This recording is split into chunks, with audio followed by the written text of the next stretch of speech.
Hi friends, నేను మీ సీతామహాలక్ష్మి. ఈనాటి కథలకి స్వాగతం. ఈరోజు మనం నీతివర్తనుడు అనే జాతక కథను చెప్పుకుందాం. బ్రహ్మదత్తుడు కాశీరాజ్యాన్ని పాలించే కాలంలో బోధిసత్వుడు ఆయన కుమారుడుగా జన్మించాడు. బ్రహ్మదత్తుడు అతడికి శీలవుడు అని పేరు పెట్టాడు. కాలక్రమాన శీలవుడు రాజోచితమైన విద్యలు, ధర్మశాస్త్రాలు అభ్యసించి పెరిగి పెద్దవాడై కాశీరాజ్యానికి రాజయ్యాడు. ఆయన ప్రజలను కన్నబిడ్డల్లా ఎంతో ప్రేమాదరాలతో పరిపాలించసాగాడు. ముఖ్యంగా నేరస్తుల పట్ల ఎంతో కనికరం కనబరిచి వాళ్ళ బతుకులను బాగు చేయడానికి ప్రయత్నించసాగాడు. దారిద్ర్యం వల్ల, అజ్ఞానం చేత, దొంగతనం మొదలైన నేరాలను చేసేవారిని ఆయన కఠినంగా దండించడానికి బదులు తన సమక్షానికి రప్పించుకుని అవసరమైతే వాళ్లకు డబ్బు ఇచ్చి హితబోధలు చేసి పంపేవాడు. ఇందువల్ల రాజ్యంలో నేరాలు తగ్గడమే కాక ప్రజలకు తమ రాజుపై అంతులేని భక్తి గౌరవాలు కలిగాయి. కాశీ రాజ్యానికి సమీపంలో ఉన్న కోసల దేశపు మంత్రికి కాశీరాజు మంచితనం ఆయన చేతగానితనంగా తోచింది. కాశీ రాజ్యాన్ని సులువుగా గెలవవచ్చునని దుర్బుద్ధి పుట్టింది. ఆయన తన రాజుతో కాశీరాజైన శీలవుడు అతి దుర్బలుడు. అతను బందిపోటు దొంగలను, హంతకులను సైతం దండించడానికి వెనకాడతాడు. అటువంటి పిరికివాణ్ణి మనం సునాయాసంగా జయించవచ్చు అని చెప్పాడు. ఇది నిజమో కాదో తెలుసుకోవడానికై కోసలరాజు తన సైనికులను కొందరిని పిలిచి, మీరు సరిహద్దు దాటి కాశీరాజ్యంలో ప్రవేశించి గ్రామాలను కొల్లగొట్టి రండి అని ఆజ్ఞాపించాడు. కోసల సైనికులు కాశీరాజ్య గ్రామాల మీదికి వచ్చి పడగానే అక్కడి ప్రజలు కలిసికట్టుగా వాళ్లని ఎదిరించి పట్టుకుని తమ రాజైన శీలవుడి దగ్గరకు తీసుకుపోయారు. మీరు విదేశీయుల్లాగా ఉన్నారు, మా గ్రామాలను కొల్లగొట్టరావడానికి కారణం ఏమిటి అని రాజు శీలవుడు వాళ్లను ప్రశ్నించాడు. మహారాజా, మాకు తిండికి జరగక ఇలా చేయవలసి వచ్చింది అన్నారు కోసల సైనికులు.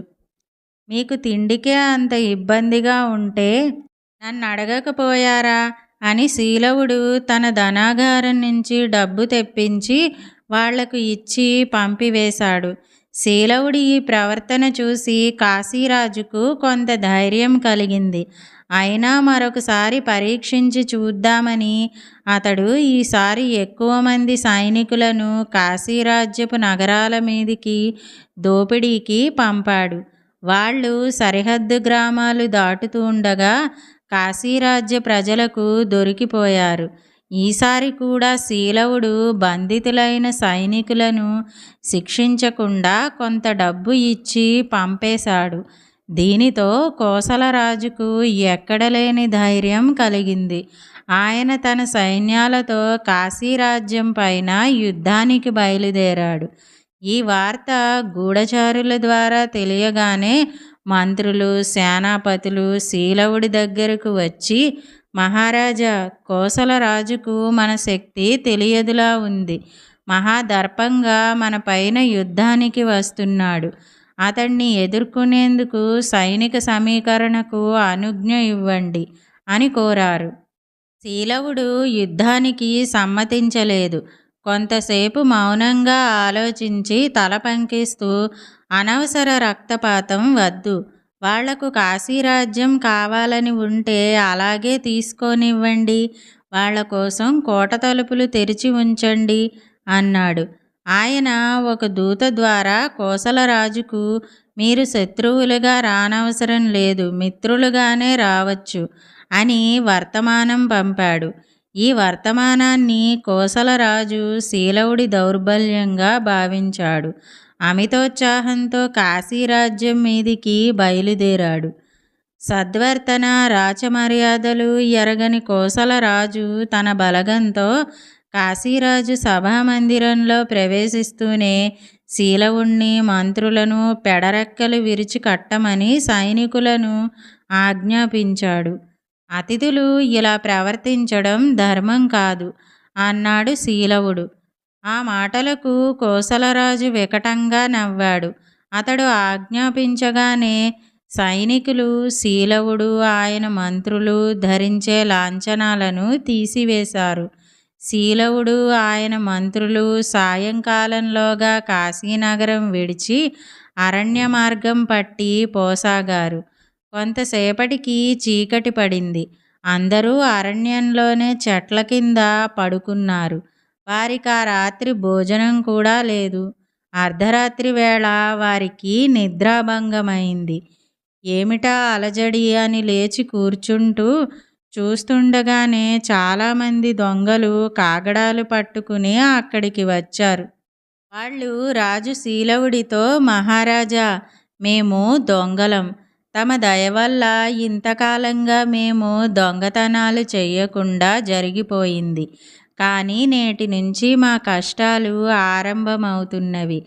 అందుచేత మేము ఈ రాత్రి రాజసౌధం ప్రవేశించి ఈ సొత్తంతా దొంగిలించి తెచ్చాం. ఇదిగో మీ దుస్తులు, లాంఛనాలు, ఖడ్గాలు. ఇది మీకోసం తెచ్చిన రాజభోజనం. మీరు ముందుగా రాజోచితమైన దుస్తులు ధరించి భోజనం చేసి తర్వాత మేం తెచ్చిన ఈ ధనమంతా ఏం చేయమంటారో సెలవియ్యండి అన్నారు. శీలవుడు ఆయన మంత్రులు భోజనాలు చేసి తమ తమ దుస్తులు ధరించారు. తర్వాత శీలవుడు దొంగలతో, కొత్తరాజు మీ సమస్యను ఎట్లా పరిష్కరించేది తెలుసుకోవడం మంచిది. అది తెలుసుకోకుండానే మీరిలా దొంగతనాలకు పాల్పడడం మంచిది కాదు. ఈ ధనమంతా తీసుకుపోయి రాజుకు ఇచ్చి ఆయన మీ బతుకు తెరువుకు ఏం చేయమంటాడో అడగండి అన్నాడు. ఆతిథ్యం ఇచ్చిన వారిని పచ్చి దారి దొంగలా దోచిన వాడికి న్యాయబుద్ధి ఉండదు. మాకా నమ్మకం ఇసుమంత కూడా లేదు. మహారాజా, మేమా నీచుడి దగ్గరకు వెళ్ళం. మీరే మాకు ఎప్పటికీ మహారాజులు అన్నారు దొంగలు. ఆ కొత్తరాజు దగ్గరకు మీరు వెళ్ళకపోతే ఈ ధనం తీసుకుని నేనే ఆయన దగ్గరకు వెళతాను అన్నాడు శీలవుడు. ఆయన వెంటనే తన మంత్రులతో సహా బయలుదేరి మర్నాడు ఉదయానికల్లా రాజసభ చేరుకున్నాడు. శీలవుణ్ణి చూడగానే కోసలరాజు నిర్ఘాంతపోయాడు. శీలవుడు జరిగిందంతా చెప్పి, మహారాజా, నాకన్నా ప్రజలను మరింత న్యాయంగా పాలించాలనే కదా మీరు నన్ను వెళ్ళగొట్టి నా సింహాసనం ఆక్రమించుకున్నారు. అమాయకులైన దొంగలు ఈ సంగతి గుర్తించక తమ పాలనలో జరుగుబాటు ఉండదని భయపడి రాత్రి తమ ఖజానా దోచారు. వారి సమస్యలను నాకన్నా మీరు మరింత న్యాయసమ్మతంగా పరిష్కరిస్తారని అభయం ఇచ్చి మీ సొత్తు మీకు ఒప్పగించవచ్చాను. ఇంతకన్నా ఈ రాజ్యంలో నాకు వేరే పని లేదు అన్నాడు. ఈ మాటలతో కోసలరాజుకు హృదయ పరివర్తన కలిగింది.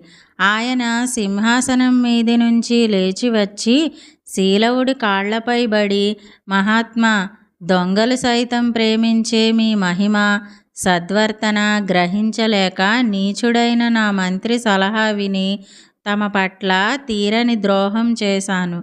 నన్ను అనుగ్రహించి మీ రాజ్యం మీరు ఏలుకోండి. మీ మైత్రి చాలు, మీ రాజ్యం నాకు అక్కరలేదు అన్నాడు. శీలవుడు తిరిగి కాశీరాజ్యాధిపత్యాన్ని స్వీకరించాడు. ఆయన కోసలరాజుకు అన్ని మర్యాదలు చేసి అతన్ని అతడి రాజ్యానికి పంపివేశాడు. ఇదండి నీతివర్తనుడు అనే జాతక కథ. ఈ కథ గనక మీకు నచ్చినట్టయితే లైక్, షేర్, కామెంట్ చేయండి. మరిన్ని మంచి కథల కోసం మా ఛానల్ను సబ్స్క్రైబ్ చేసుకోండి. మళ్ళీ మరొక మంచి కథతో కలుసుకుందాం. అంతవరకు వింటూనే ఉండండి ఈనాటి కథలు.